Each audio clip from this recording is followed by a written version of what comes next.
particularmente en un tema tan relevante como los planes económicos para enfrentar esta contingencia creada por este virus o esta situación de pandemia.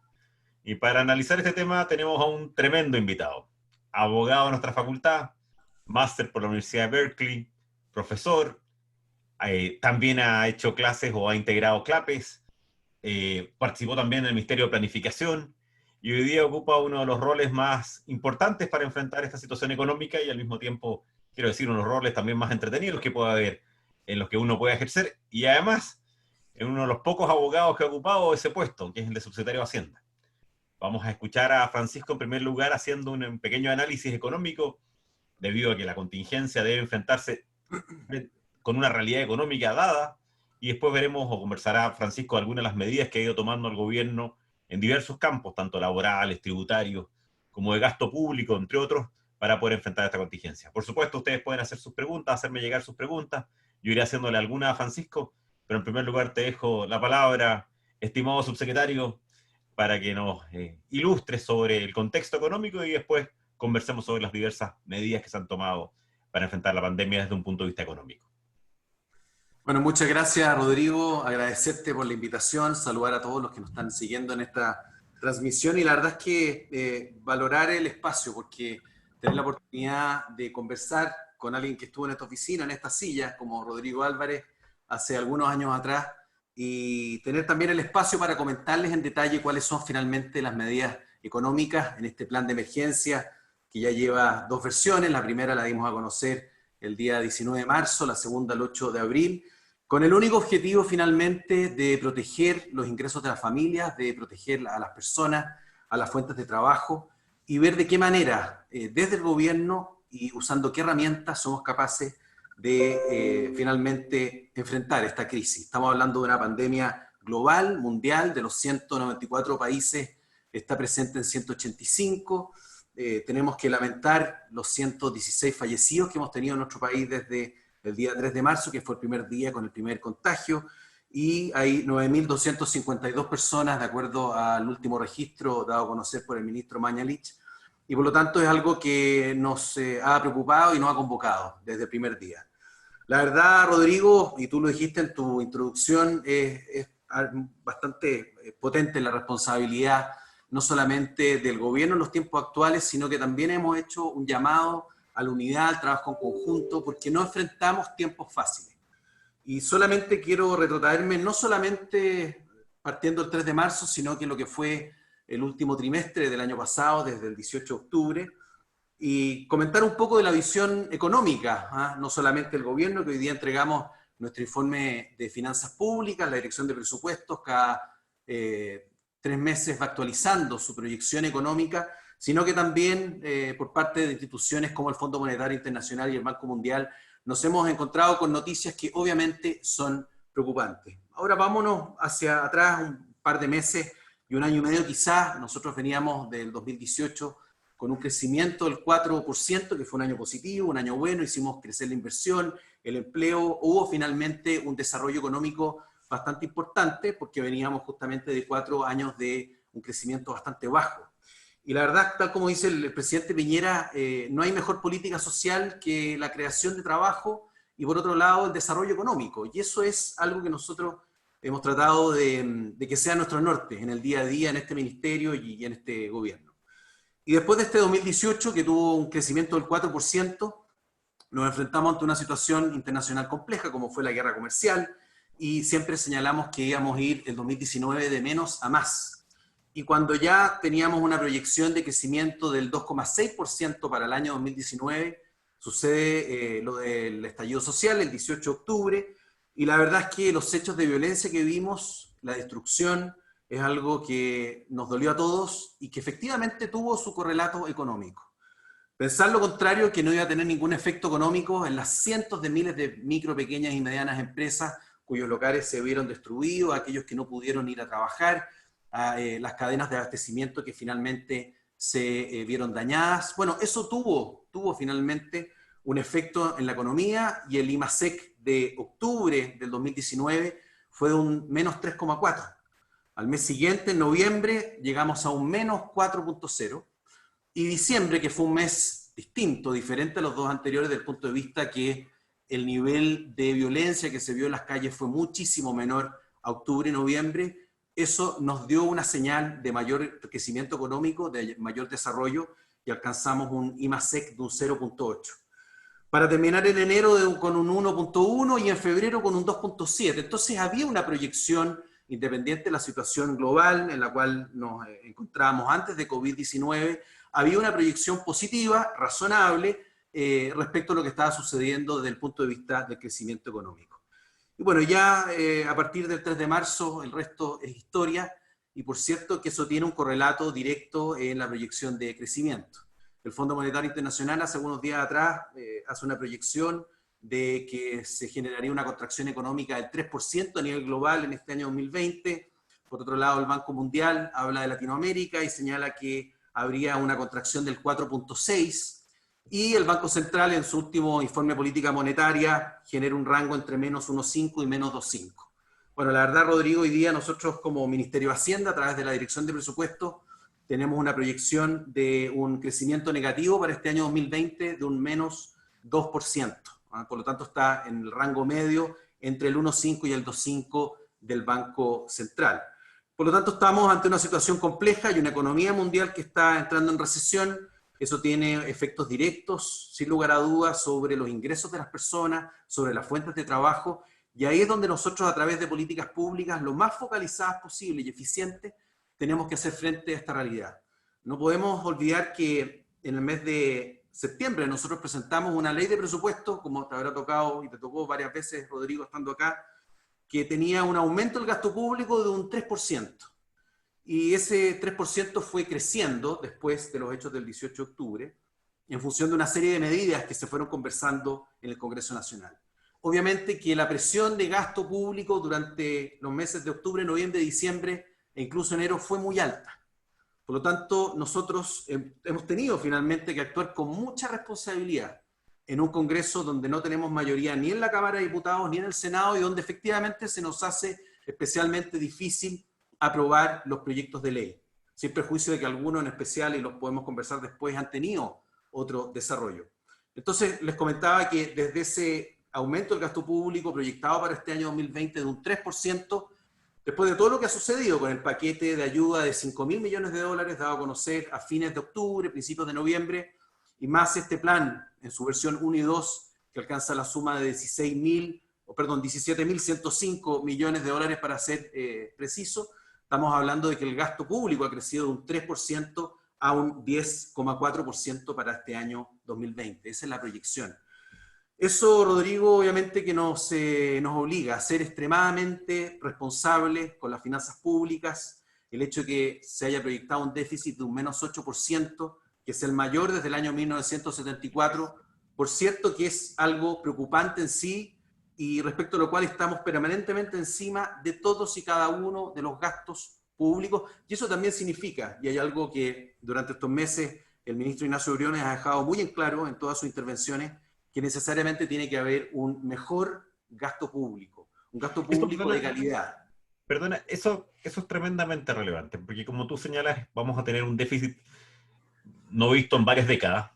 Evidentemente hay un conjunto de circunstancias macroeconómicas como las que tú indicaste que llevan a eso, pero hay dos variables para manejar ese déficit y al mismo tiempo para manejar el gasto que son claves. Una es la calidad del gasto público y la focalización del mismo, y me gustaría que nos comentaras algo de eso, y otra es el uso de nuestras reservas. A mí me tocó estar en el Congreso, en la Comisión de Hacienda, cuando en el año 2008-2009 se utilizó una enorme cantidad de reservas para sostener la crisis en ese instante, pero era una crisis de características totalmente distintas. Entonces, por una parte, ¿qué están pensando en cómo van a focalizar el gasto? Ya he escuchado al ministro Briones hablando de un presupuesto distinto, un presupuesto de pandemia, de crisis. Por una parte, gasto público, y por otra, el uso de reservas que hemos ahorrado durante mucho tiempo los chilenos y que especialmente para estos casos donde uno tiene que recurrir a parte de ellas. Rodrigo, súper interesante tus preguntas por lo siguiente, porque hace algunos meses que se constituyó una comisión de gasto público, que es una comisión transversal, que está funcionando desde fines de octubre, principios de noviembre del año pasado. Y justamente lo que pretende es que modernicemos primero nuestro sistema presupuestario. Tú lo viviste en carne propia, después de la presentación de septiembre, el último día, vienen 2 meses muy intensos en el Congreso. Obviamente que hay un trabajo previo de mucha data de la Dirección de Presupuestos, pero creemos nosotros que se puede modernizar el proceso presupuestario a nivel del Congreso Nacional. Pero al mismo tiempo tenemos que finalmente implementar una agenda de modernización del gasto, y eso pasa también por generar la mayor eficiencia y eficacia en el gasto público. Hemos tenido resultados de evaluaciones negativas respecto a ciertos programas que evalúa, por cierto, la DIPRES. Ahora, no es tan fácil y no es de un día para otro cortar un programa, porque ese programa está proyectado para una cierta cantidad de años en función de un objetivo en específico. El hecho de que exista hoy día una disposición a analizar de manera transversal los temas de gasto público, finalmente, y no me cabe la menor duda, que vamos a dar un salto cuantitativo muy importante a este respecto. Hay un grupo, como decía, transversal políticamente que está trabajando distintas medidas. Obviamente este no es el momento para hacerlas públicas, ni mucho menos, ya tendremos buenas noticias al respecto. Entonces, ahí hay una especial consideración. Y la verdad es que nosotros enfrentamos presiones presupuestarias diariamente. Y con razón, estábamos hace rato atrás con el ministro Briones en una reunión con los alcaldes y claramente nos hacen saber su opinión respecto a lo que está sucediendo, cuáles son las situaciones que ellos están viviendo respecto de sus propios ingresos. Cuando el Congreso Nacional, sin facultades constitucionales, termina finalmente aprobando un proyecto de ley para el caso de los permisos de circulación. Entonces la pregunta es, bueno, ¿quién paga esto? Porque quiere decir que estamos hablando de recursos que los municipios no van a recibir en ese momento, sino que va a ser en el mes de junio, julio, agosto o septiembre.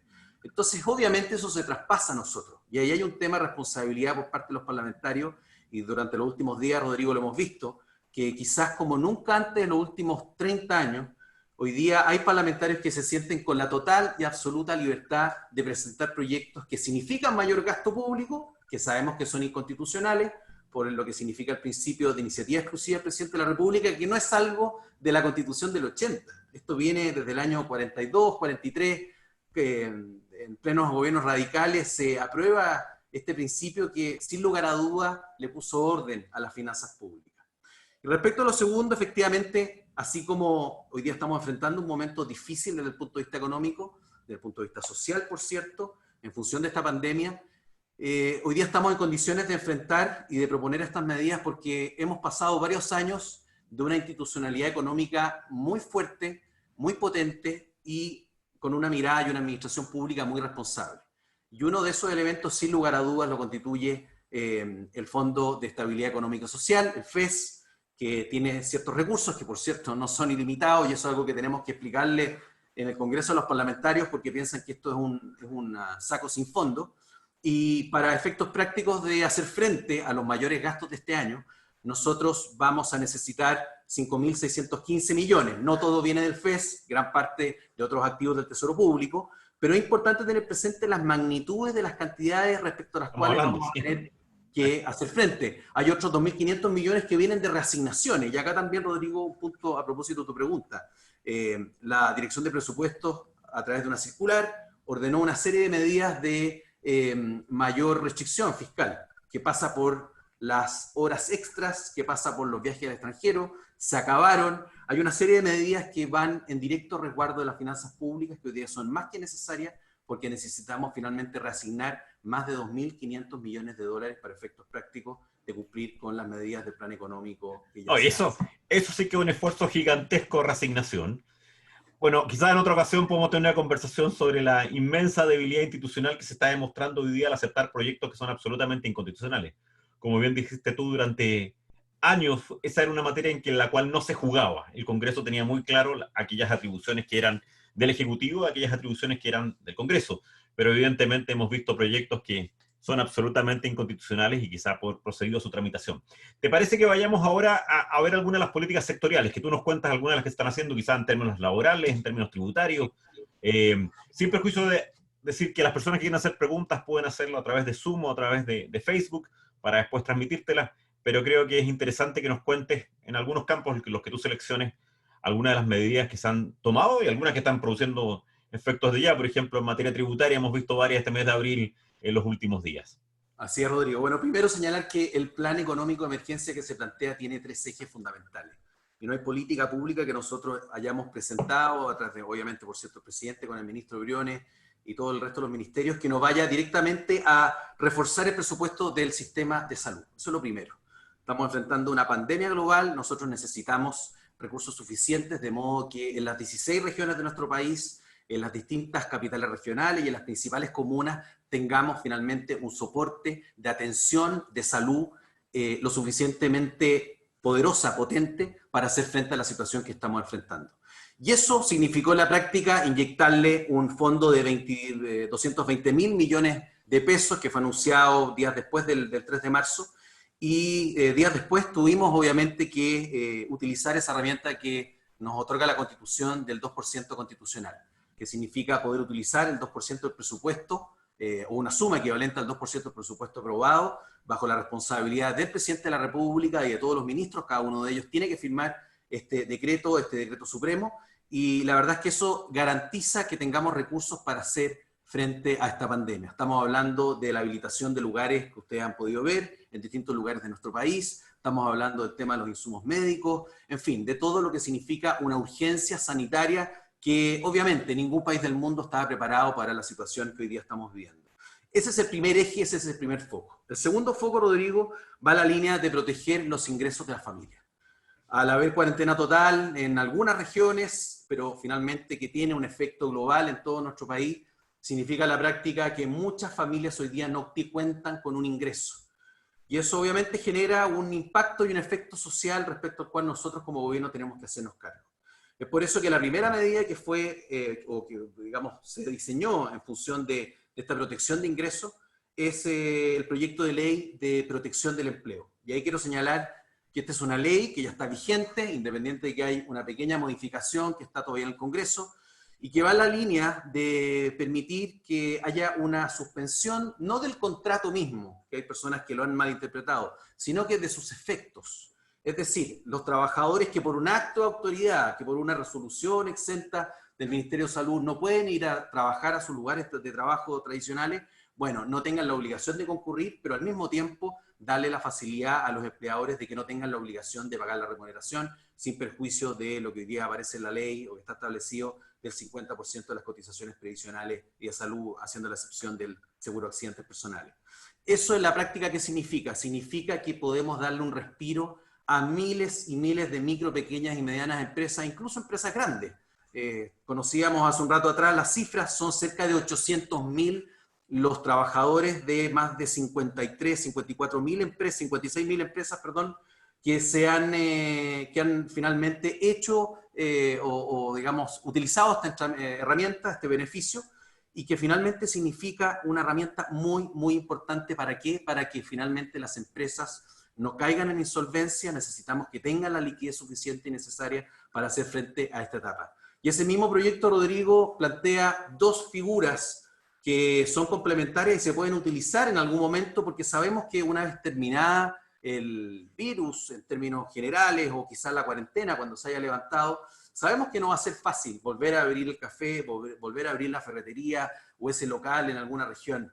Entonces, por eso es que la ley estableció la posibilidad de tener pactos entre el empleador y los trabajadores que vayan en la línea de la reducción de las jornadas hasta un 50%, hay un beneficio ahí de un cuarto del sueldo que va en la línea o que va a ser pagada, por cierto, por el seguro de cesantía, y otro definitivamente la suspensión del contrato. Entonces, ¿de qué manera utilizamos las herramientas legales que hemos propuesto en el Congreso y que han sido aprobadas en este caso para efectos prácticos de que proteger el empleo y proteger así los ingresos familiares? Otra medida en esta línea, Rodrigo, y se partió hoy día pagando, es el bono COVID, que es un bono que está muy focalizado en 2.700.000 personas, es un bono de 50.000 pesos por causante o beneficiario, y estamos hablando de personas que finalmente no tienen un trabajo formal. Y es importante tenerlos presentes, y es por eso que en ellos hemos concentrado esta política, sin perjuicio de que obviamente cuando presentamos el proyecto nos decían que esta era una cantidad irrisoria.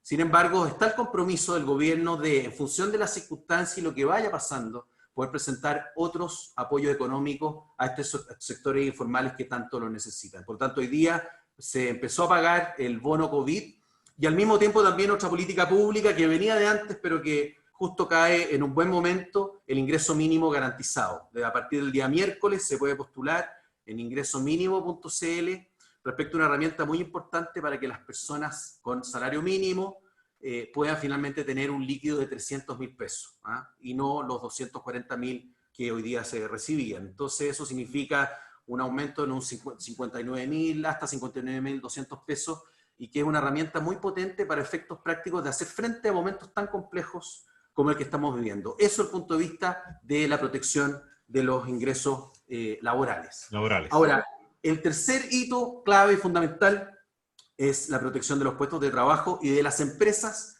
que los crean. Y es ahí donde nosotros hemos propuesto una serie de medidas tributarias. Establecimos la suspensión de los PPM por 3 meses para todas las empresas sin ninguna diferenciación de ingresos de venta.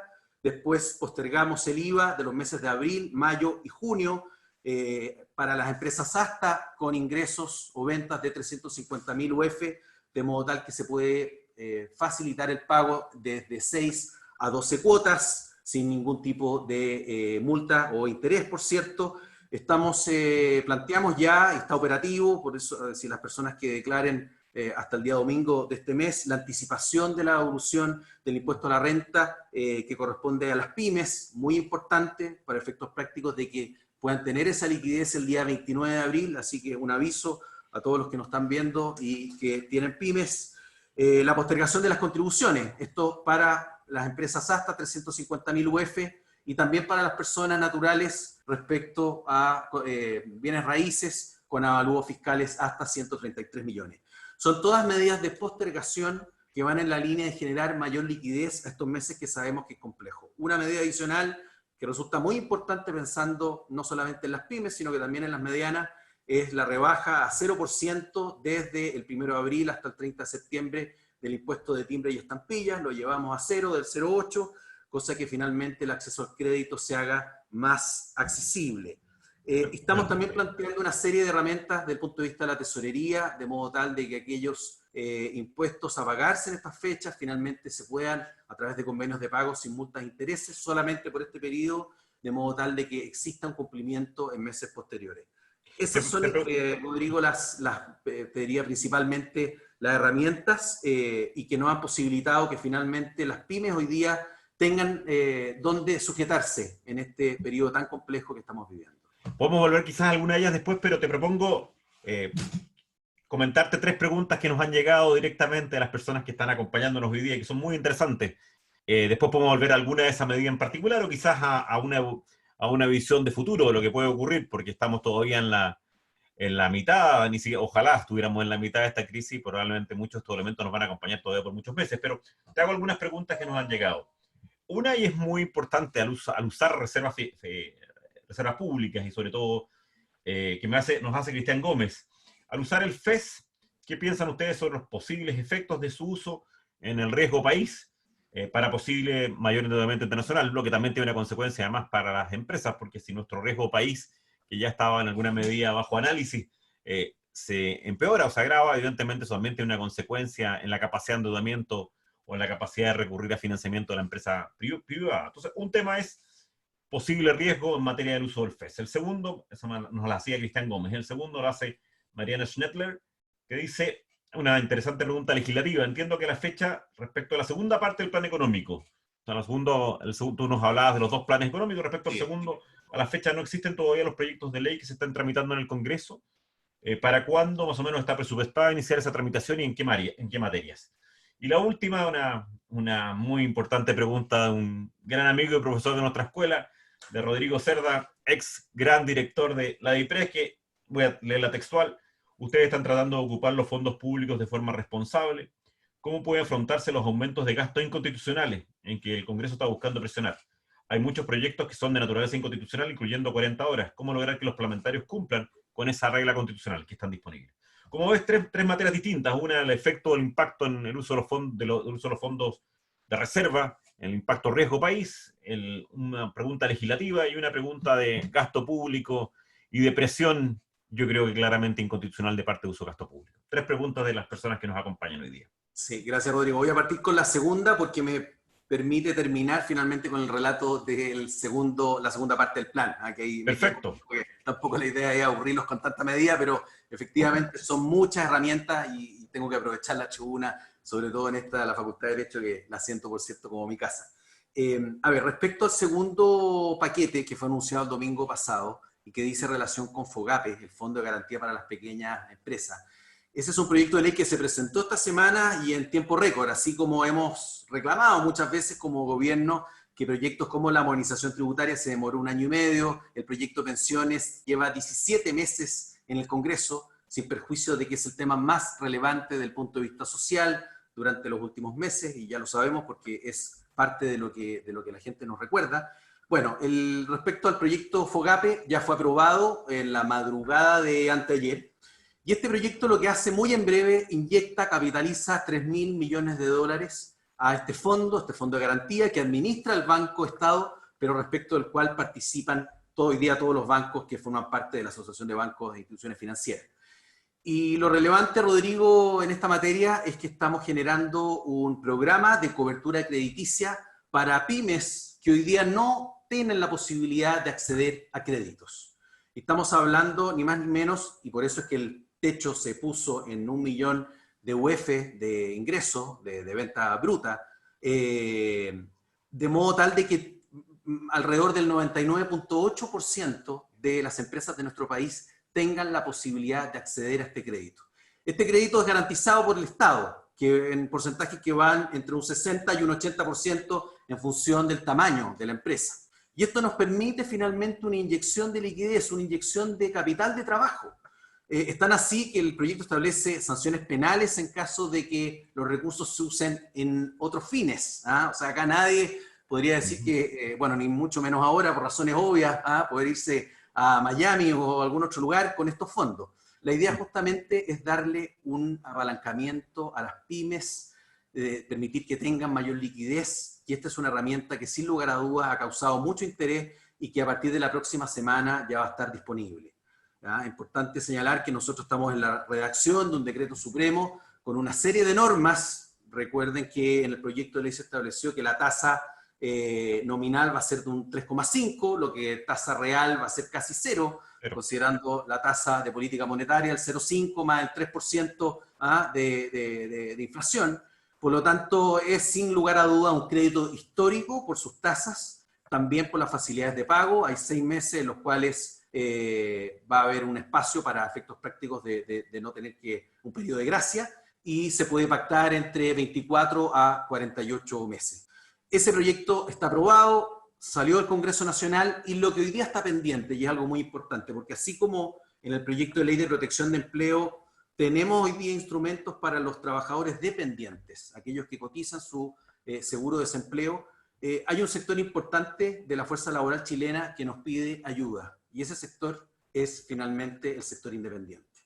Y a este respecto, el presidente junto con el ministro Briones dieron a conocer un fondo de 2.000 millones de dólares, de modo tal de generar un sistema de apoyo a los independientes y a aquellos que no tienen un trabajo formal.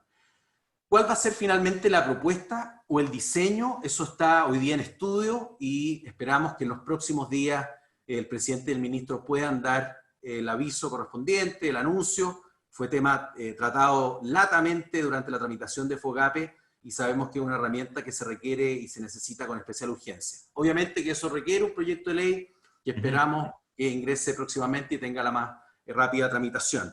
Voy a continuar con la pregunta de Rodrigo Cerda, y él como ex director de presupuestos lo vivió en carne propia. Lo complejo y lo difícil que es plantear las razones, no voy a decir académicas, sino que de sentido común, respecto a los cuales cualquier parlamentario debiera rechazar, no solamente la mesa, y lo sabe muy bien Rodrigo, que fue presidente de la Cámara de Diputados, sino que todos los parlamentarios, y hoy día existe un espacio de libertad, por así llamarlo, legislativa, que no conocíamos, y que respecto al gobierno es muy complejo, porque tal como les decía anteriormente, genera una presión de gasto infinito, con las mejores intenciones. Lo vimos en el caso de las pensiones respecto a su aumento, y cuando hablábamos con los parlamentarios independientes, que sean de gobierno o oposición, nos decían, bueno, resulta que esto es lo que la gente pide, y eso está bien, pero hay que ser responsable desde el punto de vista del manejo de los recursos públicos, porque eso finalmente es lo que nos da garantías de crecimiento y que tengamos una economía sana. El gobierno, la única herramienta que tiene a este respecto es recurrir al Tribunal Constitucional, y obviamente ahí se genera un espacio de análisis y finalmente es un desgaste desde el punto de vista político, porque la presión continúa y obviamente el gobierno queda en un papel de finalmente de no escuchar a la ciudadanía. Entonces, cuando estamos hablando de responsabilidad fiscal, algo que ha caracterizado a nuestro país en los últimos años, no podemos finalmente dar pie ni espacio a interpretaciones mañosas ni del reglamento de la Cámara de Diputados del Senado, ni menos de la Constitución. Y por último, la pregunta de Cristian. Efectivamente, el tema del riesgo país es algo que nos preocupa, estamos permanentemente monitoreándolo, estamos permanentemente en contacto con Fitch, con Standard Poor's, y sin lugar a dudas, en ese trabajo de poder ofrecer la información requerida en el análisis, también, por cierto, desde el punto de vista de política fiscal, hay decisiones que dicen relación con otros activos del Tesoro Público, de modo tal de no sobrecargar los recursos necesarios para las medidas políticas, económicas y administrativas solamente sobre el FES. Por lo tanto, obviamente que hay un manejo responsable a este respecto, sin perjuicio de ello, y como sucedió el año 2008-2009, Rodrigo, recordarás, efectivamente son recursos a los que hay que echar mano en periodos complejos, difíciles como los que estamos viviendo. Tenemos otra pregunta desde Facebook, Hernán Yuri. Creo que algo aludiste a ello al principio en tu análisis económico general, pero lo voy a repetir porque me parece interesante volver a esa materia. Hernán Yuri nos dice, Goldman Sachs estima una contracción del 3% para este año en Chile. Usted comparte dicha predicción y además te agrega de antemano muchas gracias y sigan con el buen trabajo. Muchas gracias, Hernán. A ver, bueno, más que compartir o no compartir los análisis, porque así como Goldman Sachs hizo esta proyección, uno podría referirse a la proyección del Fondo Monetario Internacional, que básicamente pronostica una contracción del 4.5%. La verdad es que, bueno, hoy día nosotros como Ministerio de Hacienda hacemos un análisis, una proyección en nuestro informe de finanzas públicas, y ese informe de finanzas públicas finalmente considera distintos elementos y termina en un resultado numérico que hoy día nosotros podemos proyectar como Ministerio de Hacienda un crecimiento negativo del 2% para el año 2020. Con ese cifra, con ese guarismo nos quedamos hoy día, que es el punto medio, tal como dije al principio, de la proyección del Banco Central en su último IPOM, entre un menos 1.5 y menos 2.5. Ahora bien, obviamente la realidad es más que dinámica en los tiempos que vivimos, y eso nos permite también hacer otras análisis en los próximos informes de finanzas públicas. El hecho de que en el periodo justamente del exdirector Rodrigo Cerda se haya implementado esta política por parte de la DIPRES, de que haya un informe de finanzas públicas de manera trimestral, nos ayuda a tener una herramienta sin perjuicio de lo respetable que pueden ser las opiniones de los analistas internacionales o de instituciones de la más variada índole.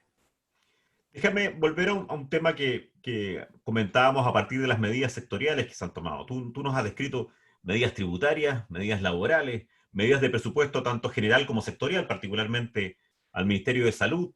Están lidiando con una cantidad de situaciones específicas, también comentabas el tema municipal, pero eso yo creo que es un buen conjunto de los tremendos desafíos que tiene estar sentado en el lugar donde estás y al mismo tiempo los desafíos que pueden aumentar. Entonces mi pregunta es un poco de evaluación futura, y probablemente en esto hay discusiones también y conversaciones internacionales que se están teniendo.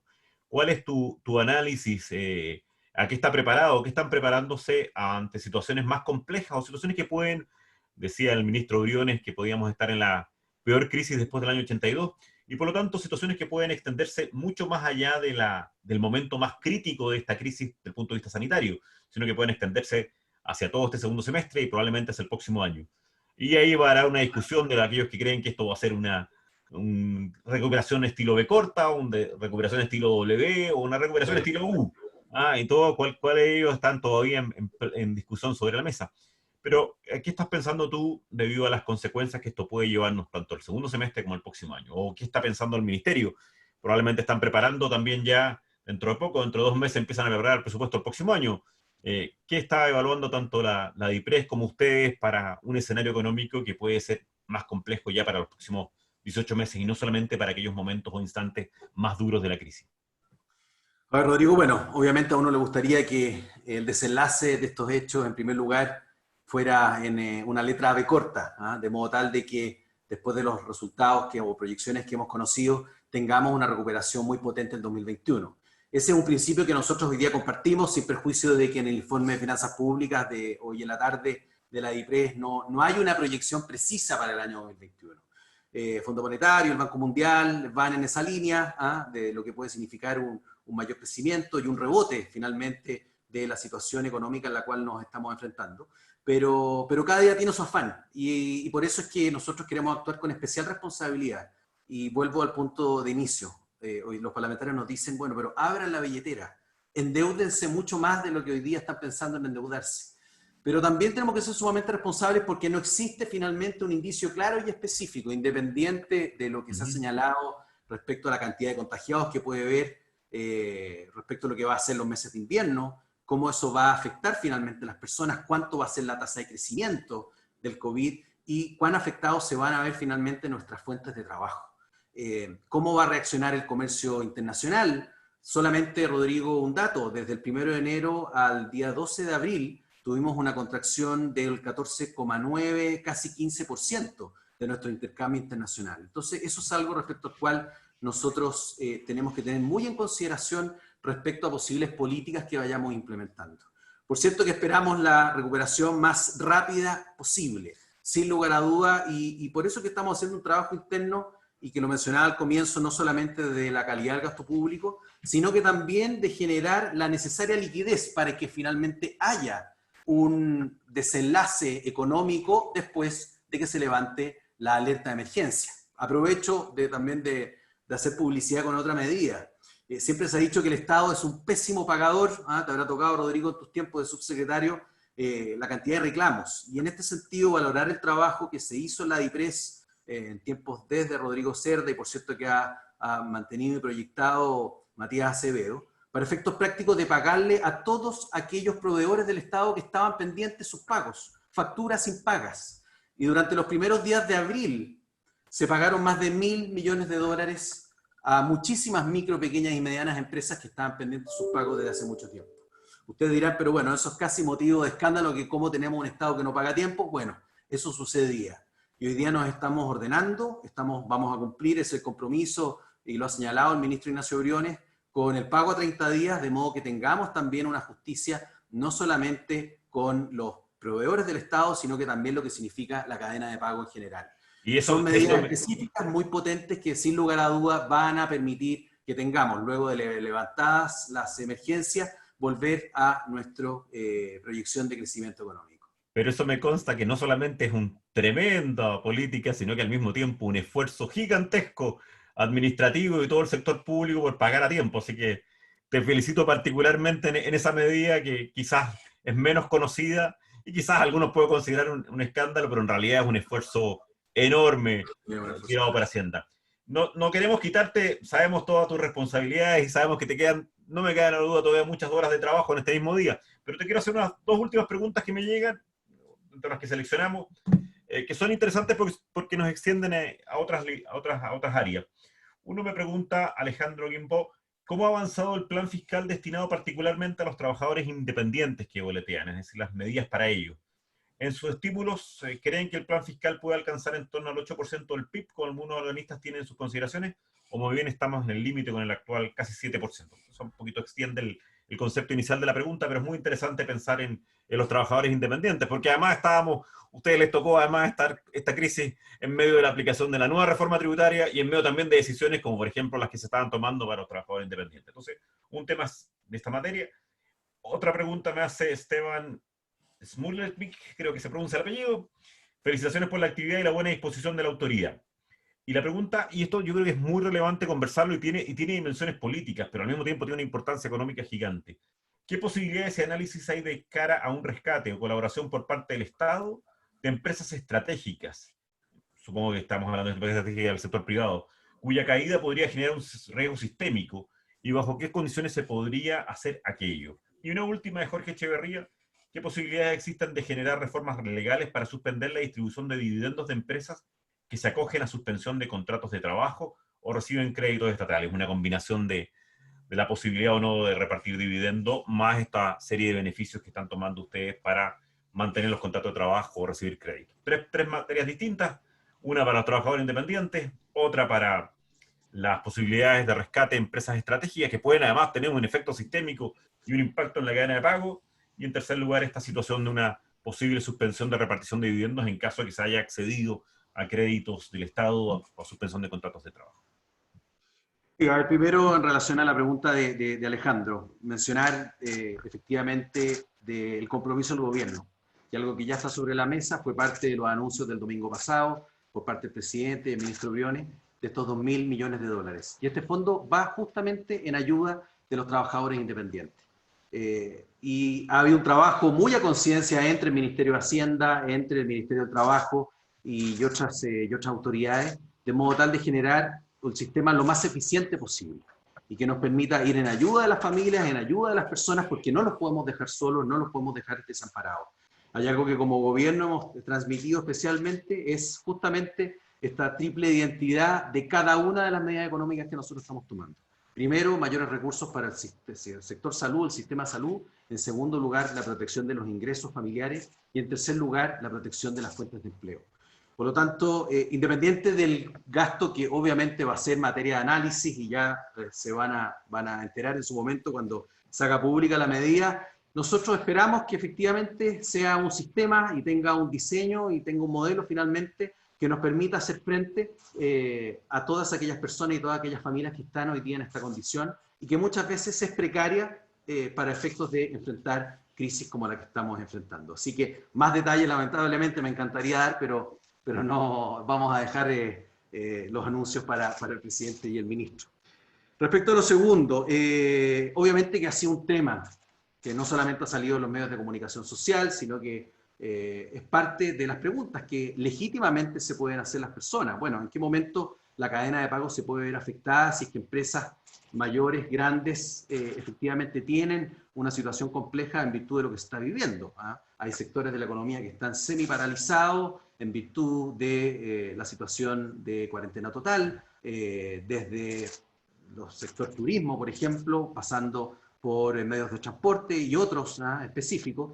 Y la verdad es que nosotros hemos ido planteando las medidas de manera tal de ir primero ayudando a aquellos sectores que son más vulnerables. Y sin lugar a duda el hecho de que hoy día tengamos aprobado por el Congreso Nacional una ley del Fondo de Garantía de Pequeñas Empresas, pero que finalmente tiene un techo de 1.000 UF de ingreso, de venta, significa también algo. Porque FOGAPE estaba dirigido a un segmento entre 25.000 y 100.000 UF de venta, y esta apertura obviamente significa considerar a empresas que antes no tenían y no contaban con este beneficio. Por lo tanto, cualquier definición respecto a empresas mayores, obviamente es tema de análisis y lo importante acá es dirigir la mirada y dirigir las políticas públicas a los sectores que hoy día están con mayores complicaciones para efectos prácticos de tener ingresos y de cuidar su fuente de trabajo. Y respecto a lo último, bueno, dentro de los distintos proyectos de ley, de ideas, efectivamente aparecen no solamente mociones parlamentarias, sino que del Ejecutivo. No hay una definición a ese respecto, no está dentro de nuestras prioridades por el momento. Y lo importante, como les señalaba, es seguir apalancando un plan que tiene un costo importante fiscal, 17.105 millones de dólares, que obviamente tiene que tocar las esferas más relevantes y sensibles de la economía. Por cierto que medidas en diversos ámbitos vamos a poder plantear en otros momentos. Hoy día lo relevante es cuidar el empleo, cuidar esos ingresos familiares, que tengamos un sistema de salud robusto y que nos permita, después de pasar esta crisis, volver a la normalidad de manera tal de que volvamos a echar a andar la economía de nuestro país. Y nuevamente acá de señalar la frase que ha sido nuestro moto permanente, es que no hay mejor desarrollo social que la creación de empleo y que la creación finalmente de desarrollo económico. Francisco, tenemos muchas preguntas más y comentarios de profesores. Por ejemplo, Roberto Guerrero en este tema estratégico aludía y recordaba otras formas de rescate de empresas estratégicas que hubo en el pasado, como el capitalismo popular. Carolina Fuenzalida, gran profesora de Derecho Tributario, nos comentaba sobre nuestra alta carga tributaria en relación a OCDE en estos momentos tan difíciles, pero hay preguntas macroeconómicas, hay preguntas de los nivel de recursos envueltos, pero no tenemos el tiempo solo para una pregunta muy breve, porque yo creo que es importante destacarla, que es temas de donaciones privadas, y hemos visto empresas que han hecho esfuerzos grandes, ley de donaciones, COVID-19, ¿cómo lo están viendo ustedes? Porque esta es una responsabilidad que sé que además te toca a ti directamente como secretario de Hacienda tratar en muchos momentos. Así es. Bueno, en primer lugar, Rodrigo, agradecer al interés en las preguntas y la verdad es que encantado también de tener otra oportunidad de seguir conversando y analizando porque obviamente lo que viene es muy importante desde el punto de vista como país y por cierto desde la perspectiva de las políticas económicas. Respecto a las donaciones, señalar que estamos haciendo un trabajo de coordinación bien importante pero que no es tan obvio dentro de la estructura del Estado respecto al Servicio Nacional de Aduanas, respecto al Servicio de Impuestos Internos, de modo tal de dar todas las facilidades posibles para efectos prácticos de que las donaciones lleguen a buen término. Al mismo tiempo estamos utilizando herramientas que hoy día existen en nuestra legislación y desde este punto de vista los invitamos a poderlas revisar, están en el sitio web del Ministerio de Hacienda y que finalmente permiten darle celeridad a las donaciones que se han ido generando de distintas entidades públicas, privadas, hay también a nivel individual, y cada vez que nos toca atender un llamado, cada vez que nos toca contestar un correo electrónico pidiendo ayuda en esa línea, por cierto que estamos más que disponibles. Hoy día, por cierto que tenemos un sistema robusto desde el punto de vista de donaciones, sin perjuicio, y acá estará de acuerdo conmigo Carolina Fuenzalía, a quien aprovecho de mandarle un gran saludo.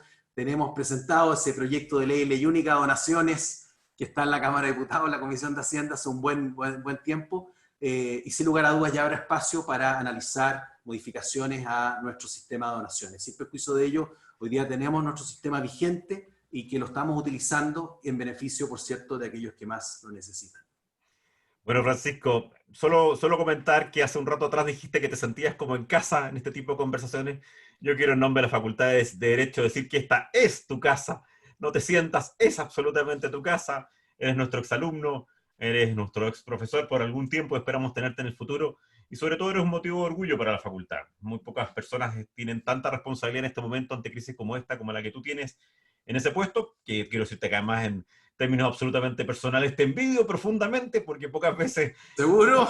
pocos cargos he tenido en que lo he disfrutado tanto, ha sido tan intensamente trabajado y al mismo tiempo tan desafiante desde el punto de vista intelectual. Así que para nosotros como facultad, esta no es solo tu casa, sino que es un orgullo como exalumno y como abogado UC que estés desarrollando esa tarea. Un gran abrazo, muchas gracias, hay muchos comentarios de gratitud y quiero destacar el hecho que nos hayas dado todo este tiempo durante este rato para conversar de estas materias. Un gran abrazo y todo lo mejor en las semanas que vienen. Muchas gracias, Rodrigo. Despedirme de ti, por cierto, de la facultad. Gracias por este espacio y esta oportunidad. Encantado de que volvamos a tener un espacio de conversación y pedirle, sobre todas las cosas, en tiempos tan difíciles como este, poder tener la convicción y la seguridad de que ya vienen tiempos en los cuales vamos a poder volver a reunirnos, tiempos en los cuales vamos a poder volver a abrazarnos. Ha sido una crisis especialmente diferente, distinta a lo que habíamos vivido antes, pero requiere de mucha resiliencia. Y si hay algo que nuestro país tiene y que ha aprendido a lo largo de las últimas décadas y centurias es justamente que somos capaces, cada vez que nos unimos en un propósito común y con una finalidad específica, de levantarnos, de volver a caminar y finalmente tener un país mucho mejor, más justo y más desarrollado. Así que ese es nuestro trabajo y en eso estamos, así que agradecerles el apoyo, el cariño y el afecto. Muchas gracias. Nos vemos, Francisco. Que estés bien. Muchas gracias. Suerte.